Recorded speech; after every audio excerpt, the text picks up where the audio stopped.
రాజకీయంగా వారి వ్యక్తిత్వాన్ని దెబ్బతీసే విధంగా చంద్రబాబును ఆకాశానికి ఎత్తే విధంగా రాసే అలవాటు ఈ ఈనాడు పత్రిక ఉంది. మరి ఈరోజు అదే కథనాన్ని ఈరోజు రాశారు.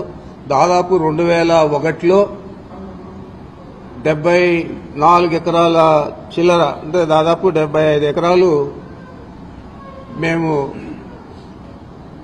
అక్కడ సంబంధించిన వ్యక్తుల దగ్గర, ఆ మండలానికి సంబంధించిన వ్యక్తుల దగ్గర కొనుగోలు చేయడం జరిగింది.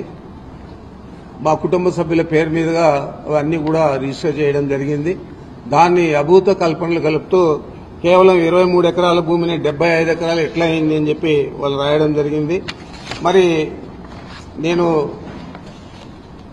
ఒకటే మీ అందరికీ కూడా తెలియజేస్తా ఉన్నాను, మీ ద్వారా ఈ రాష్ట్ర ప్రజలకు కూడా చంద్రబాబు కుట్రలు కుతంత్రాలు ఈ రాష్ట్ర ప్రజలకు ముందే బాగా తెలుసు. దాంట్లో ఇంకా పెద్ద ఎత్తున ఈరోజు మా మీద ఒక వ్యక్తిత్వ హననాన్ని చేపట్టాడు. ఈ పచ్చ పత్రికల ద్వారా, పచ్చ మీడియా ద్వారా. మరి ఇది ఏదైతే ఈ ల్యాండ్ ఉందో ఇది 1911-1981లో డైరెక్టర్ ఆఫ్ సెటిల్మెంట్స్ మాకెవరైతే అమ్మారో వాళ్లకు ఆర్డర్ ఇవ్వడం జరిగింది. ఆర్డర్ ఇచ్చేదే కాకుండా అది ఆ తర్వాత రెవెన్యూ వాళ్ళు ఇంప్లిమెంట్ కూడా చేయడం జరిగింది. ఆ తర్వాతే వాళ్ళ దగ్గర నుంచి మనం కొనుక్కోవడం జరిగింది. ఆ రోజు ఆర్డర్ సెటిల్మెంట్ డైరెక్ట్ ఇచ్చిన అసదుద్దీన్ అహ్మద్ అని చెప్పి ఐఏఎస్ ఆఫీసర్ ఇవ్వడం జరిగింది. ఇది ఈ కాపీ మీ అందరికీ కూడా చూపిస్తా ఉన్నాను. అవసరమైతే మీ అందరికీ కూడా జిరాక్సులు తీసి కాపీలు కూడా ఇవ్వడం జరుగుతుంది. అదేవిధంగా అక్కడేదో అధునాతన గెస్ట్ హౌస్ కట్టినామంటారు. 2001లో కొన్నప్పుడే అక్కడ రాత్రుల్లో బస చేయాలంటే పని చేసే వాళ్ళందరికీ కూడా ఒక సెక్యూర్డ్ ప్లేస్ ఉండాలని చెప్పి ఆ రోజే మేము అక్కడ కట్టడం జరిగింది. ఆ తర్వాత అప్పుడే మామిడి చెట్లు పెట్టడం జరిగింది. దాదాపు 24-25 సంవత్సరాలు అయితే ఈరోజు మళ్ళా అది అటవీ భూమి అన్యాక్రాంతం అయిపోయిందని చెప్పి మాట్లాడడం జరుగుతోంది.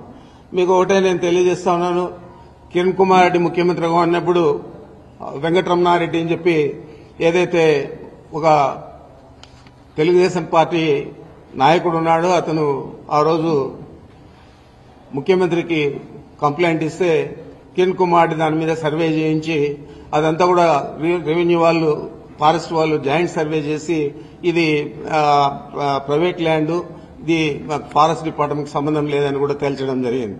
అదే మళ్ళా 2014లో అదే వెంకటరమణారెడ్డి మళ్ళా చంద్రబాబుకు పిటిషన్ ఇస్తే ఆ పిటిషన్ ద్వారా మళ్ళా ఎంక్వైరీ చేయించి మళ్ళా అదే తేల్చడం జరిగింది. వాళ్ళు హైకోర్టులో కూడా వెంకటరమణారెడ్డి వేస్తే హైకోర్టులో కూడా దాని మీద ఉత్తర్వులు ఇవ్వకుండా డిస్మిస్ చేయడం జరిగింది. మరి ఈరోజు ఆ భూమిని 23 ఎకరాలు 75 ఎకరాలు కావాలంటే ఎలాగా ఇచ్చాడు ఇతను సెటిల్మెంట్ డైరెక్టర్. మరి ఆ భూమి ఎక్స్టెంట్ కూడా 75 acres 74 cents అని ఇచ్చారు. సర్వే నంబర్లు వచ్చి 295, 296 అని ఇచ్చారు. మరి ఇంత క్లియర్ గా ఇచ్చాడు. ఇచ్చేదే కాకుండా ఫారెస్ట్ గెజెట్ ఉంటుంది. ఫారెస్ట్ గెజెట్ లో 1968లోనే అది వాళ్ళు పక్కకు పెట్టేశారు. ఆ ఫారెస్ట్ గెజెట్ కూడా మీకు చూపిస్తా ఉన్నాను. ఇది ఫారెస్ట్ గెజెట్.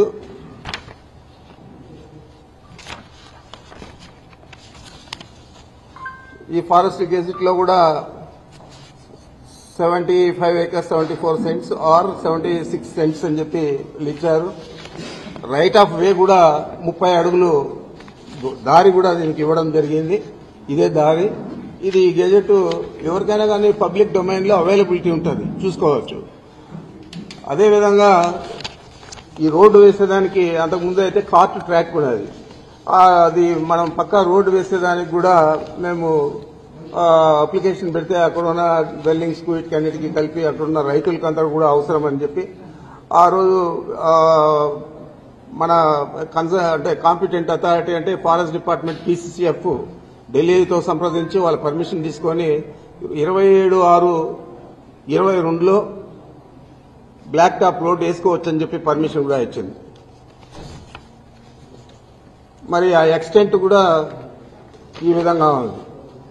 దీనంతా కూడా అభూత కల్పనలతో రాసి ఒక అబద్దాన్ని 10 సార్లు 20 సార్లు చంద్రబాబు ఏ విధంగా చెప్తాడో ఆ విధంగా ఈ పచ్చ పత్రికలు పచ్చ మీడియా అంతా కూడా చెప్పి దీన్నంతా కూడా గ్లోబల్స్ ప్రచారంగా చేసి మా వ్యక్తిత్వ హననాన్ని చేపట్టే విధంగా ఈ పత్రికలు మీడియా చేస్తా ఉన్నాయి. తప్పకుండా వీళ్ళ మీద గతంలోనే మేము చర్యలు తీసుకున్నాం. చిత్తూరు కోర్టులో ఒక మీడియా సంస్థ మీద 50 కోట్లకు, ఈనాడు ఈటీవీ మీద ఒక 50 కోట్లకు నష్టపరిహారాన్ని కూడా పరువు నష్టపరిహారాన్ని కూడా వేశాం. మళ్ళా దీని మీద కూడా వేయడం జరుగుతుందని కూడా తెలియజేస్తా ఉన్నాను.